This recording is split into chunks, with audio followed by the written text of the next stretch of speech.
আসসালামু আলাইকুম ওয়া রাহমাতুল্লাহি ওয়া বারাকাতুহু। আমরা যারা মুসলিম, আমাদের চূড়ান্ত লক্ষ্য হচ্ছে আল্লাহ তাআলার নিয়ামত জান্নাত। তাই তো জান্নাতের প্রতি আমাদের সব মুমিনদের রয়েছে অগাধ আগ্রহ। কে না চায় জান্নাতে যেতে? তাই তো আল্লাহ তাআলা আমাদের আগ্রহের কথা বুঝে কোরআনে এবং নবীজি সাল্লাল্লাহু আলাইহি ওয়াসাল্লাম তার বিভিন্ন হাদিসে জান্নাত সম্পর্কে আমাদের জানিয়েছেন আকর্ষণীয় সব তথ্য, যা আমাদের অন্তরকে শান্ত করে এবং সেই নিয়ামত পাবার আশা আকাঙ্ক্ষা বৃদ্ধি করে দেয়। সত্যি কথা বলতে, আমাদের দিন চর্চার জন্য জান্নাতের আগ্রহ আমাদের আরও বাড়া উচিত এবং আমাদের তীব্র ইচ্ছা জাগা উচিত, যাতে আমরা আল্লাহ তাআলার সেই নিয়ামত জান্নাতে প্রবেশ করতে পারি। আজকের ভিডিওতে আমরা জানব জান্নাতের উৎকৃষ্ট মানের খাবার, ফলমূল সম্পর্কে। প্রিয় দর্শক, জান্নাতবাসীদের জন্য জান্নাতের নিয়ামতের অন্যতম দিক হল তাদের জন্য বিভিন্ন প্রকার সুস্বাদু খাদ্য। তারা সেখানে তাদের ইচ্ছামতো খেতে থাকবে। আল্লাহ তাআলা বলেন, তোমরা যা কিছু করতে তার প্রতি ফলস্বরূপ তোমরা তৃপ্তির সাথে পানাহার করতে থাকো। তিনি আরও বলেন, পানাহার করো তৃপ্তির সাথে, তোমরা অতীতে যা করেছিলে তার বিনিময়ে। অন্যত্র তিনি বলেন, মুত্তাকিদের জন্য যে জান্নাতের প্রতিশ্রুতি দেওয়া হয়েছে তার উপমা এরূপ, এর পাদদেশে নদী প্রবাহিত এবং ফলসমূহ ছায়া চিরস্থায়ী। তিনি আরও বলেন, চিরস্থায়ী জান্নাত তাদের জন্য উন্মুক্ত। সেখানে তাদের আসন হবে হেলান দিয়ে, যেখানে তারা বহুবিধ ফলমূল ও পানীয় চাইবে।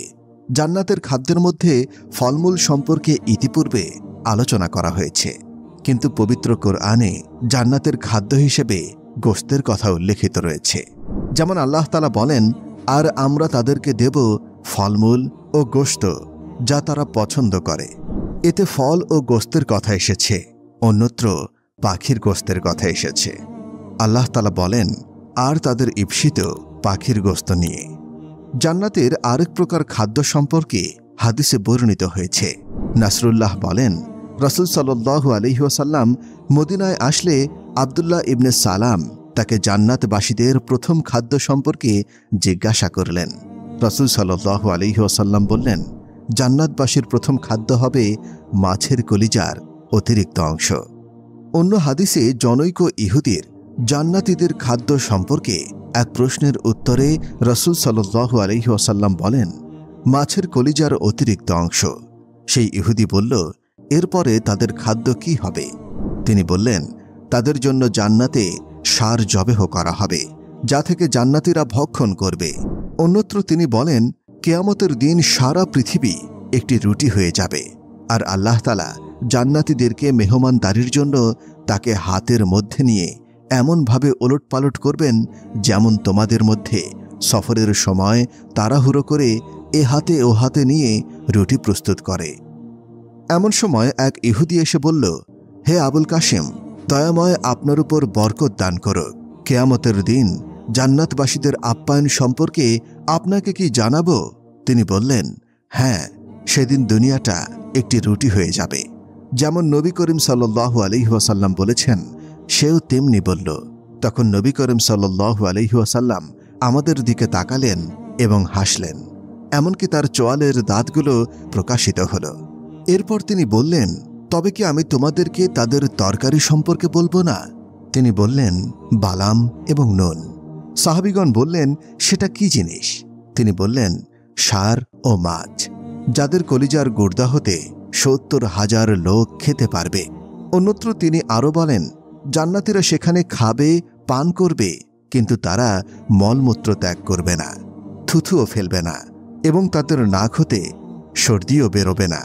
সাহাবীগণ জিজ্ঞাসা করলেন, তাহলে তাদের এসব খাদ্যের পরিণতি কি হবে? নবী করিম সাল্লাল্লাহু আলাইহি ওয়াসাল্লাম বললেন, ঢেকুর এবং বিশেষ সুগন্ধি ঘাম দ্বারা শেষ হয়ে যাবে। আল্লাহর তসবিহ ও তার প্রশংসা এমনভাবে তাদের অন্তরে ঢেলে দেওয়া হবে, যেমন শ্বাস নিঃশ্বাস অবিরাম চলছে। জান্নাতে বিভিন্ন ধরনের ফল ফলাদি থাকবে। এসব ফল দেখতে পার্থিব ফলের মতো হলেও তার স্বাদ ও সুগন্ধ হবে অতুলনীয়। এসব ফলমূলের বিবরণ কোরআন ও হাদিসে এসেছে।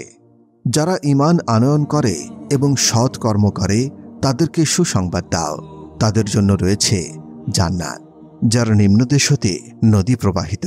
যখনই তাদের ফলমূল খেতে দেওয়া হবে, তখনই তারা বলবে, ইতিপূর্বে আমাদের যা খেতে দেওয়া হতো এটা তো তাই, তাদেরকে অনুরূপ ফলই দেওয়া হবে।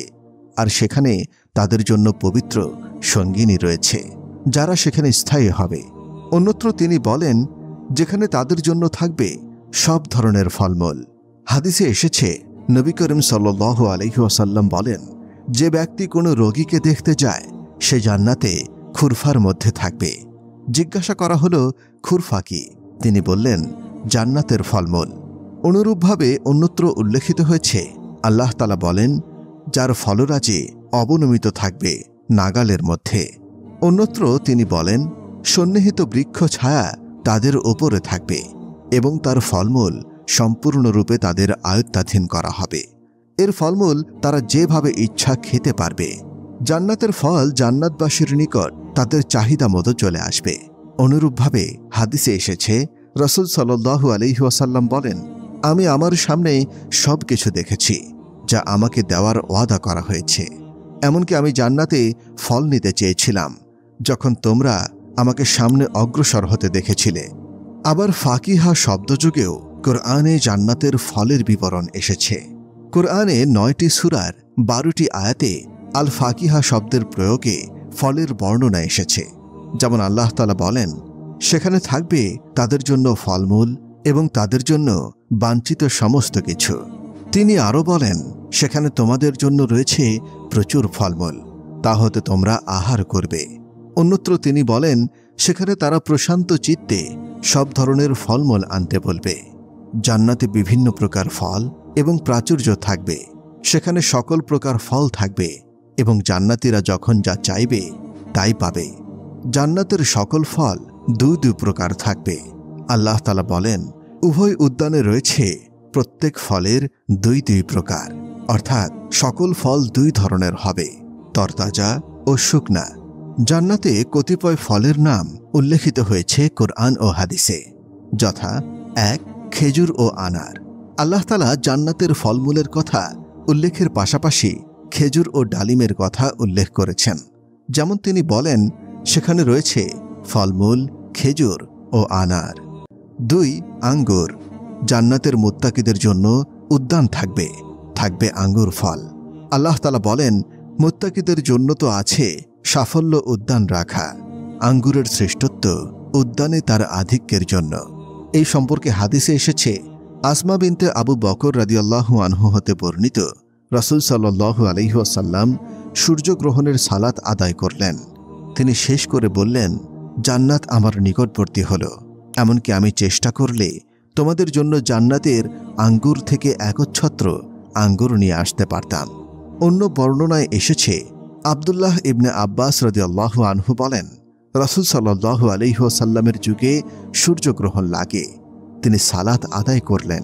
সাহাবীগণ বললেন, আল্লাহর রাসূল সাল্লাল্লাহু আলাইহি ওয়াসাল্লাম, আমরা আপনাকে দেখলাম আপনি শীর্ষ স্থান থেকে সামনে অগ্রসর হচ্ছেন, অতঃপর দেখলাম আপনি পিছনে সরে আসছেন। তিনি বললেন, আমাকে জান্নাত দেখানো হলো।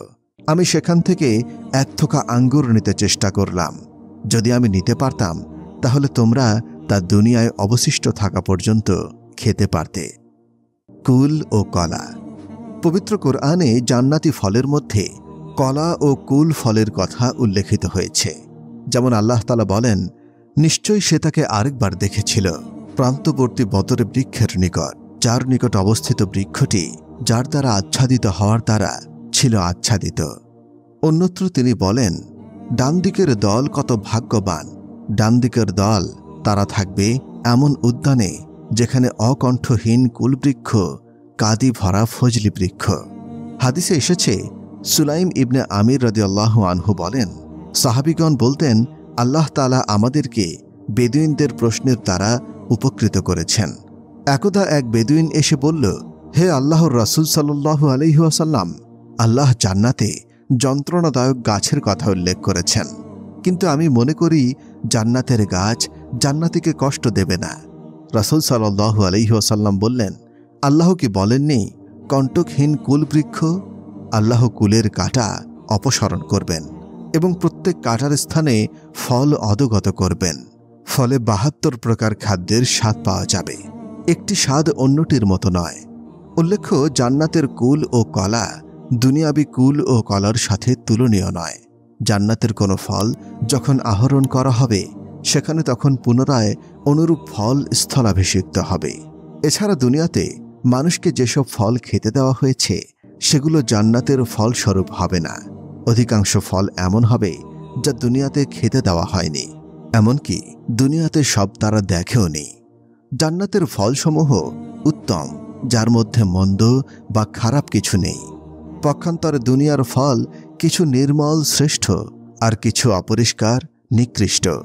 বিদ্বানগণের একদল বলেন, জান্নাতের ফল রঙে দৃশ্যে সাদৃশ্যপূর্ণ হবে, কিন্তু স্বাদে নয়। ইয়াহইয়া ইবনে কাসির বলেন, জান্নাতের তৃণ হচ্ছে জাফরান ও বালির স্তূপ হবে মিশকা আম্বর। জান্নাতবাসীর পাশে ফল নিয়ে ঘোরাফেরা করবে শিশুরা। জান্নাতবাসীরা সেখান থেকে খাবে। তাদের অনুরূপ ফল পুনরায় দেওয়া হবে।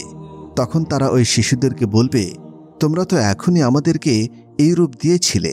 তখন শিশুরা তাদেরকে বলবে, আপনারা খান, এগুলি রঙে অভিন্ন হলেও স্বাদ ভিন্ন। এটাই হচ্ছে আল্লাহর বাণী। আল্লাহ তাআলা বলেছেন, তাদেরকে অনুরূপ ফলই দেওয়া হবে। জান্নাতের ফলের সাথে দুনিয়ার ফলের কোনো সম্পর্ক নেই, কেবল নাম ব্যতীত। এটাই সঠিক অভিমত। সুতরাং জান্নাতের ফলের সাথে স্বাদ, রং ও আকৃতিতে পার্থিব ফলের কোনো সাদৃশ্য ও সামঞ্জস্য নেই, কেবল নাম হবে অভিন্ন। তেমনিভাবে জান্নাতি ফলের জাতও ভিন্ন। যেমন ইবনে আব্বাস রাদিয়াল্লাহু আনহু বলেছেন, জান্নাতে যা আছে তা দুনিয়াতে যা আছে তার মতো নয়। হাদিসে জান্নাতের ফলের যে আকার, আকৃতি ও বৈশিষ্ট্য বর্ণিত হয়েছে, তাতে প্রতীয়মান হয় যে পরকালীন ফলের ধরন এবং ইহকালীন ফলের ধরনের অবস্থা একরকম নয়। এছাড়া পার্থিব পানাহার শারীরিক সুস্থতা ও জীবনযাপনের জন্য, এবং পরকালীন পানাহার দৈহিক সুস্থতা, শক্তিবৃদ্ধি ও জীবন ধারণের জন্য নয়। কেননা সে জীবন অবিনশ্বর। সেখানে খাদ্য পানীয় নিয়ামত স্বরূপ স্বাদ ও সাধনের জন্য, যে স্বাদ ও প্রকৃতি আমরা বর্তমানে অনুধাবন করতে পারছি না। আলমে গায়েব অর্থাৎ অদৃশ্য জগতের অবস্থা, যা কুরআন ও হাদিসে এসেছে, তার প্রতি বিশ্বাস স্থাপন করা আমাদের কর্তব্য। আর প্রকৃত অবস্থা কেবল মহান আল্লাহ তাআলাই অবগত। প্রিয় দর্শক, আমরা এরকম আরও ভিডিও আমাদের চ্যানেলে আনতে যাচ্ছি, তাই ধর্মীয় এই জ্ঞান অর্জনে আমাদের সাথেই থাকুন। ভিডিওটিতে লাইক দিয়ে চ্যানেলটি সাবস্ক্রাইব করবেন। আল্লাহ হাফেজ।